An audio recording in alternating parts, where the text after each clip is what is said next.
નમસ્કાર મિત્રો, હું નિમેશ પટેલ। આજના આ વિડીયોમાં આપણે માહિતી મેળવશું એલન મસ્કની કંપની એક્સ દ્વારા XAI ચેટબોક્સ રજૂ કરવામાં આવ્યું, જેનું નામ છે ગ્રોક 3। અત્યારે તાજેતરમાં ગ્રોક 3ને ટ્વિટર સાથે જોઈન કરવામાં આવેલું છે અને ટ્વિટર ઉપર વર્તમાન સરકાર વિશે ઘણા બધા પ્રશ્નો પૂછવામાં આવ્યા, તો એનો જે જવાબ જોશો તમે એ જવાબ હંમેશા સરકારની વિરુદ્ધ આપવામાં આવે છે, એટલે કે ભૂતકાળમાં એને સરકાર સાથે કોઈ પ્રકારની દુશ્મની હોય એ રીતના એના જવાબ આપવામાં આવે છે। તો વર્તમાન સરકાર દ્વારા એના અમુક કન્ટેન્ટ પર બ્લોક કરવામાં આવેલું છે, જેની સામે એલન મસ્કની કંપની એક્સ દ્વારા કર્ણાટક હાઈકોર્ટમાં દાવો કરવામાં આવેલો છે। તો શું છે સંપૂર્ણ મામલો, આજના વિડીયોમાં વિગતે ચર્ચા કરીએ।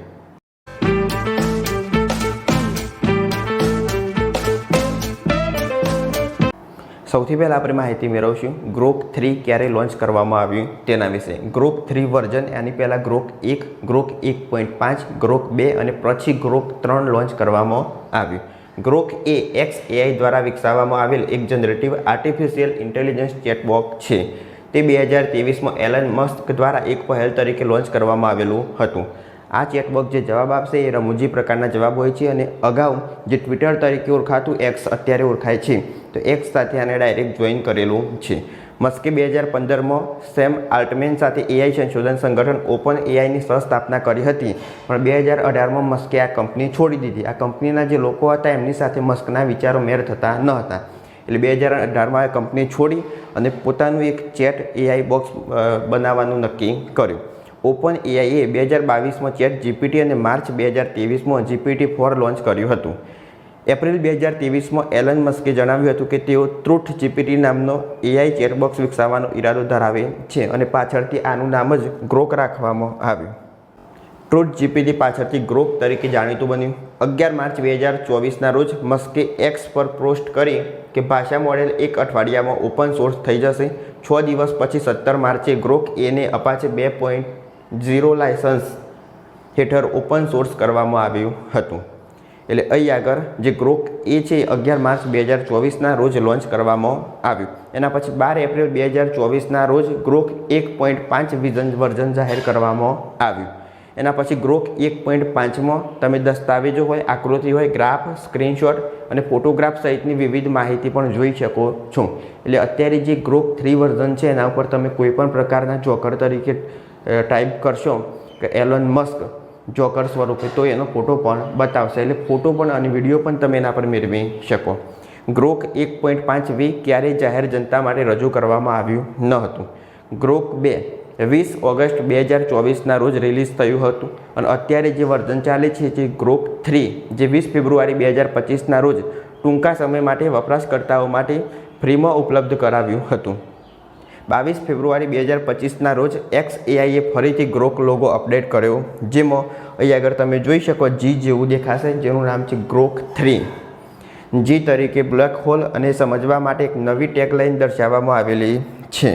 અહીં આગળ બાજુમાં તમે આમ ફોટો જોઈ શકો એલન મસ્ક, જેમની તાજેતરની સંપત્તિમાં 7 લાખ કરોડ રૂપિયાનો ઘટાડો થયો, તો પણ અત્યારે પણ વિશ્વના સૌથી ધનિક વ્યક્તિ એલન મસ્ક છે અને એમના ગ્રોક 3નો લોગો નીચે દર્શાવેલો છે।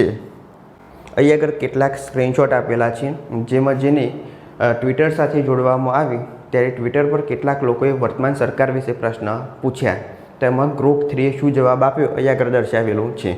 સૌથી પહેલાં પ્રશ્નની આપણે વાત કરીએ તો અહીં આગળ એજ્યુકેશનમાં નરેન્દ્ર મોદી અને રાહુલ ગાંધી બંનેમાંથી કોનું એજ્યુકેશન વધારે છે એવો પ્રશ્ન પૂછવામાં આવ્યો, તો ગ્રોક 3 દ્વારા એના જવાબ આપવામાં આવ્યો કે રાહુલ ગાંધીનું જે એજ્યુકેશન છે મોદી સાહેબ કરતાં વધુ છે।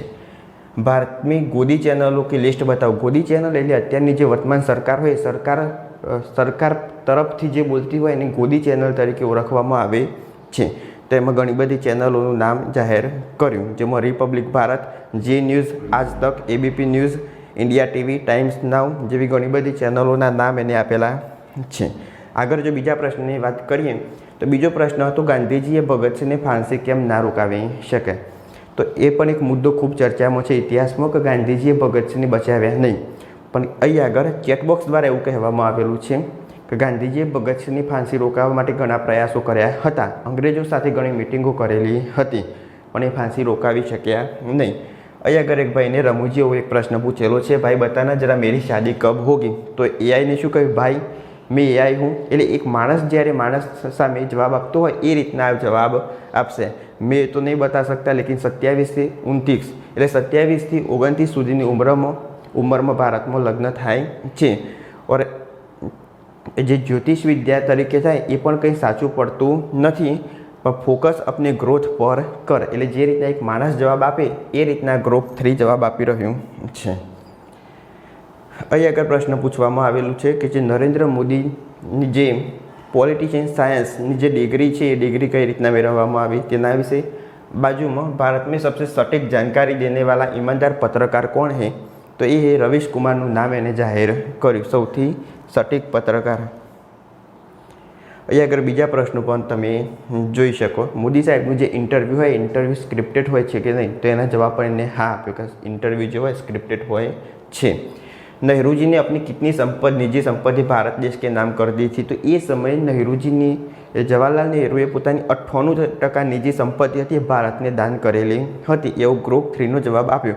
અને 1946માં આ જે સંપત્તિ હતી લગભગ 196 કરોડ હતી અને 196 કરોડ સંપત્તિ એમને દાનમાં આપેલી હતી. તો હવે આ સાચી વાત છે ખોટી વાત છે એ તો ઇતિહાસ પરથી જાણવા મળે. તો હવે આમાં ગ્રુપ 3 દ્વારા સરકાર વિરુદ્ધ કેટલાક કન્ટેન્ટ રજૂ કરવામાં આવ્યું. તો આના ઉપર બ્લોક લગાવવા માટે સરકારે કેટલાક કન્ટેન્ટ દૂર કર્યા. તો એના ઉપર એલન મસ્કની કંપની એક્સ દ્વારા કર્ણાટક હાઈકોર્ટમાં દાવો કરવામાં આવ્યો. એક્સ દ્વારા કેન્દ્ર સરકાર પર કન્ટેન્ટના અવરોધ બદલ કરાયો દાવો. એલન મસ્કના સોશિયલ મીડિયા પ્લેટફોર્મ એક્સ એ ભારત સરકારની સામે કાનૂની પડકાર શરૂ કર્યો છે, જેમાં માહિતી ટેકનોલોજી મંત્રાલય અને તેની સેન્સરશિપ ક્ષમતાઓને ગેરકાયદેસર રીતે વિસ્તૃત કરવાનો આરોપ મૂકવામાં આવેલો છે. એટલે એમની જે ક્ષમતાઓ છે એટલે જે કન્ટેન્ટ પર રોક લગાવેલો છે એના વિરુદ્ધમાં દાવો કરવામાં આવ્યો છે. 5 માર્ચ 2025ના રોજ દાખલ કરાયેલા મુકદ્દમામાં આરોપ મૂકવામાં આવ્યો છે કે નવી દિલ્હી સામગ્રી દૂર કરવા માટે એક સમાંતર સિસ્ટમ વિકસાવી છે, જે વાણી સ્વતંત્રતાના રક્ષણ માટે સ્થાપિત કાનૂની સુરક્ષાને બાયપાસ કરે છે. એક્સ ગ્રુપ દાવો કરે છે કે કલમ 79(3)(b)નો દુરુપયોગ બંધારણીય અધિકારોનું ઉલ્લંઘન કરે છે, ખાસ કરીને કલમ 14 કે જે વાણી સ્વતંત્રતા આપે છે તે, અને 19(1)(a) જે વાણી અને અભિવ્યક્તિની સ્વતંત્રતા આપે છે. એટલે આપણી આઝાદ દેશના આઝાદ નાગરિક હોય તો આપણે કંઈ રજૂ કરવું હોય તો રજૂ કરી શકીએ. એ કલમનો દુરુપયોગ થાય છે એમ એક્સ દ્વારા જણાવવામાં આવેલું છે.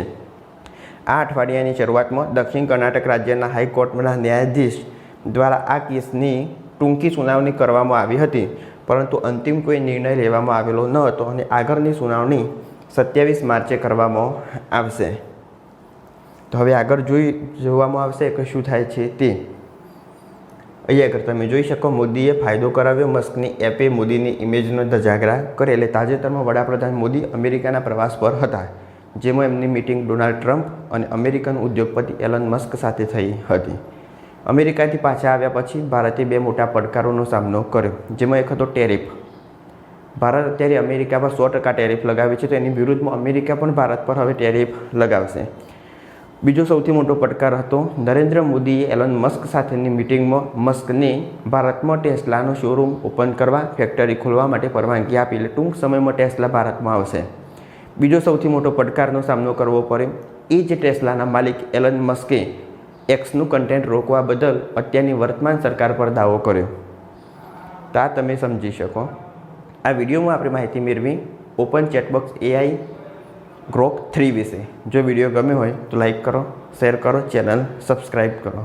ત્યાર સુધી જય હિન્દ, જય ભારત.